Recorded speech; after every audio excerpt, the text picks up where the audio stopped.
Ngalor Ngidul Sinema.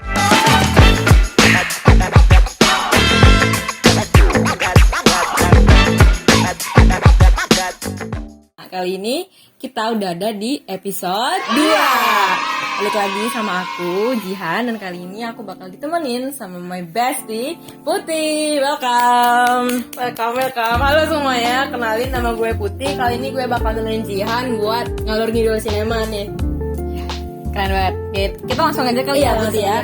Nah, ini kita bakalan ngebahas salah satu film. Kemarin di episode 1 kita bahas film lokal, Kira Kau Rumah. Ya, kali ini kita bahas film luar negeri, yaitu Apa sih itu? Dendeng. The Batman. Gak pas, tapi ya udahlah ya, lanjut apa-apa. aja. Jadi The Batman ini disutradarai sama Matt Reeves, dan dia menggait aktris dan aktor yang cukup fenomenal karena mungkin image-nya sebagai vampire di Twilight, jadi banyak yang kepo dan nggak sedikit juga yang meng-underestimate actingnya Robert Pattinson. Jadi kayaknya itu salah satu daya tarik ya dari film The Batman ini gitu. Matt Reeves juga menggait aktor-aktor lain kayak Zoe Kravitz, Jeffrey Wright, dan Paul Dano.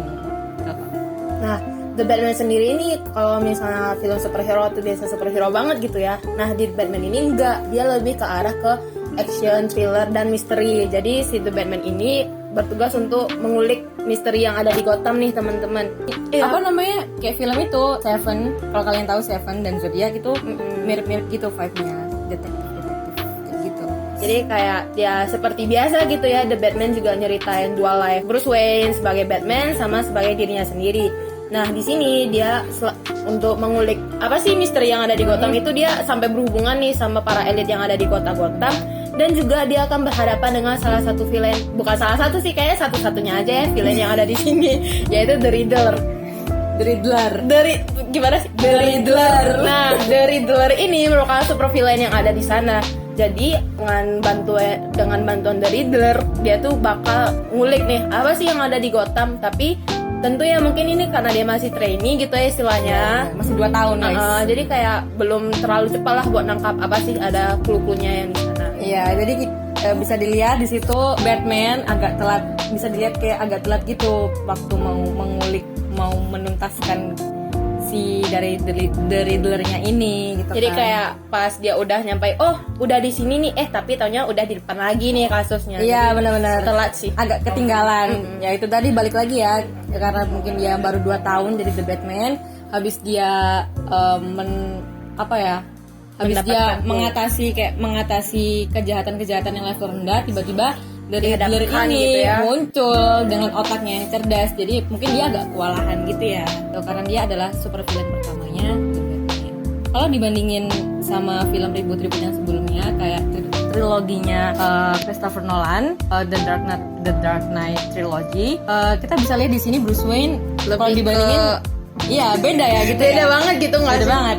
Karena kalau di Nolan si Bruce Wayne ini ketara gitu dual life-nya. Dia kan berperan sebagai Bruce Wayne sebagai eccentric billionaire, biar orang-orang tuh nggak ngira kalau dia itu berperan sebagai The Dark Knight, The Batman pas malam hari gitu.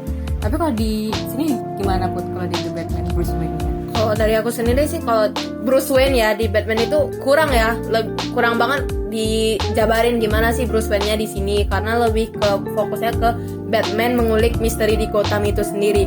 Jadi kayak buat penonton kayak aku yang berekspektasi gimana sih Robert Pattinson itu mendalami karakter Bruce Wayne itu nggak dihancur lah ekspektasi itu kayak menurut aku sendiri ya, yang Bruce Wayne itu juga cuma ada 2 scene itu, pas scene sosialisasi sama scene kecelakaan itu gitu. Kok sosialisasi sih? Yang ini apa pemakaman? Iya itu aku ngomongnya sosialisasi ya, pemakaman. Iya. Jadi kayak disayangkan sih ya, Robert Pattinson masih kurang dalam pendalaman karakter buat Bruce Wayne-nya itu.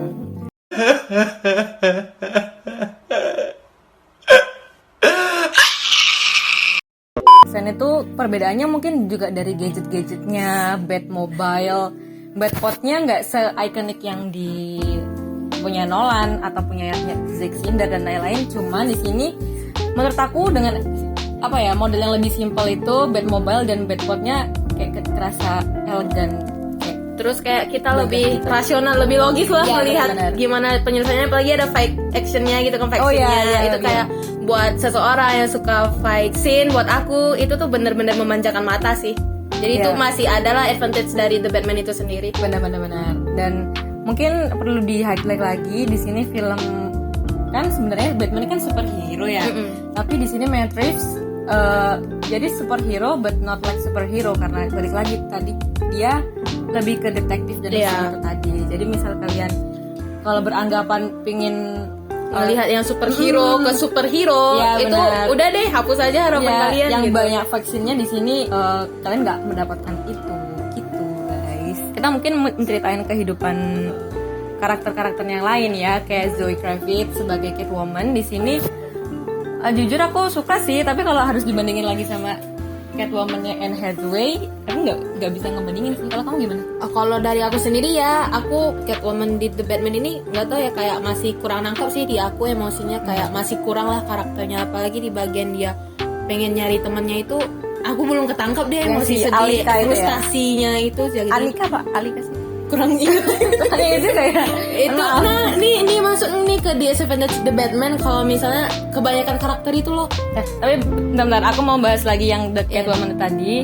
Kalau menurut aku Catwoman-nya itu punya peran penting Iya ya sih. dalam misi Unmask the Truth-nya Batman dan James Gordon ini di sini, karena dia tuh punya hubungan yang penting dengan salah satu elit Gotham, dan dia juga berhubungan dengan apa ya? Dia sebenarnya kayak penghubungnya gitu nggak sih, Kayak dengan penghubung antara yang penting sama The Batman, Iya, yang benar-benar. penting di jahat, penting Iya, di baik, iya, gitulah iya, pokoknya benar-benar. ya. Banyak- Kunci lah, kunci, Iya, kunci. the key of Yes. everything gitu. Menurut kita itu tuh karena Kebanyakan banyak karakter. ya. Kalau misal kalian kayak kita bukan penggemar DC, kalian bakal kesusahan buat ngingat karakter-karakternya. Berbagai Karena karakter banyak banget gitu. yang muncul, misalnya karakter A tiba-tiba ada karakter B dalam 3 jam, itu kayak mungkin bagi ada beberapa orang tuh kayak otaknya panas, mungkin juga bagi orang udahlah aku nganggap dia A, aku nganggap dia B gitu. Jadi Iya. itu termasuk disadvantage yang udah aku sebut tadi sih di awal, kebanyakan karakternya. Ada beberapa scene yang sebenarnya tuh nggak perlu dilamain gitu loh, kayak di scene awal kita introduction itu kayak dari gimana kita bisa melihat seseorang dari sudut pandang pertama tuh nggak usah dilama-lamain banget lah, kayak apa sih yang harus kita lihat di sini kok lama Itu banget. yang scene pertama yang iya si yang dari Tropper, Riddler-nya itu. iya Yang ngebunuh yang calon wali kota. Tapi kalau menurut aku justru aku suka sih yang kayak itu yang Berbeda pendapat ya kita. Karena kalau menurut aku yang perpisahan Batman sama Catwoman ini mungkin bisa jadi petunjuk kalau di sequel selanjutnya dia bakal memilih jalan yang berbeda, atau mungkin kemungkinan dia bakal jadi villain juga di selanjutnya. Jadi itu menarik sih, dan itu menurut aku kayak emosional gitu. Karena Jadi emang tergantung perspektif iya, orang juga ya. seperti orang lain juga sih, tapi ya itu sih mungkin kalian bisa relate ke aku atau relate ke Putih, mungkin juga gitu ya. Gak apa-apa guys, perbedaan pendapat itu normal ya kan. Riddle yang dari The Riddler itu menurut aku agak belibet, karena mungkin aku emang bodoh. Nggak boleh ngomong gitu. Jadi kayak bingung gitu karena itu belibet, karena ya mungkin emang as it should be. Matt Reeves kan emang ngambil kriminal misteri gitu ya. Jadi ya mungkin itu bagus sih sebenarnya, cuma emang aku aja yang bodoh gitu.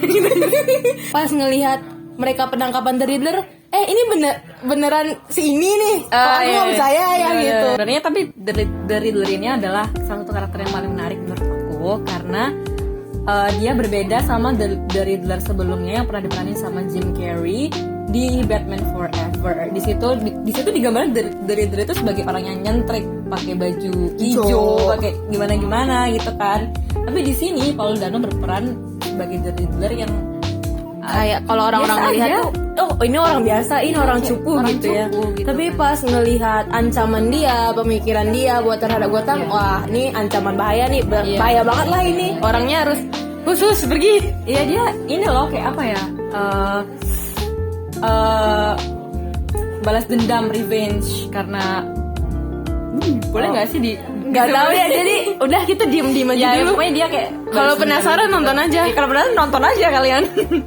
ini scene yang aku suka ya pas dia deri-deri itu yang dia diinterogasi sama The Batman di Arkham, yang tiba-tiba dia nyanyi Ave Maria, itu emosinya dapet sih kalau ke aku, karena kayak dengan muka yang tampol-able itu dia kayak aku pengen tampol gitu loh, kayak aku emosi. Kalau dari aku sendiri sih aku kayak nih anak udah nggak waras banget gitu ya, emang beneran udah ketangkap banget dia gilanya gitu. Jadi udah sih cepet deh balik ke scene selanjutnya apa sih gitu ya, emang stres gitu dibuat kita menggambarkan orang yang psikopat, sosiopat, or whatever it is gitu. Aku mau bahas sinematografinya karena aku suka banget gimana Matt Reeves memilih angles, terus tone, color grading.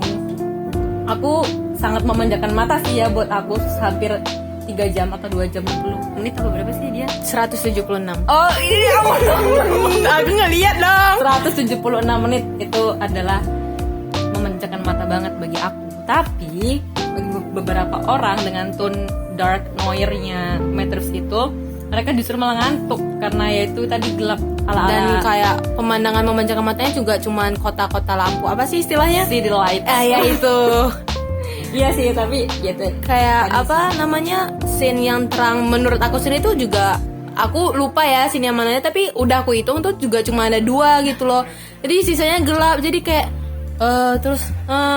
jadi kayak menahan ngantuk sih jujur. Cuman kalau diulik lagi kayak kita ikutin makin ke akhir tuh kayak oh gini ternyata ceritanya gitu, kayak makin membuka mata lah gitu. Ya betul.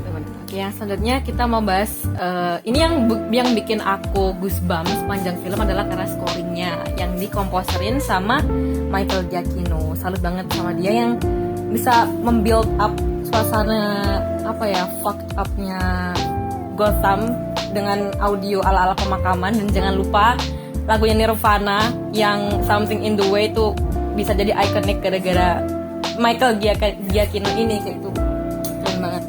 Ini sih kita membahas scene favoritku itu yang dia kejar-kejaran sama penguin yang di mobil, pakai beat mobilnya itu bagus banget.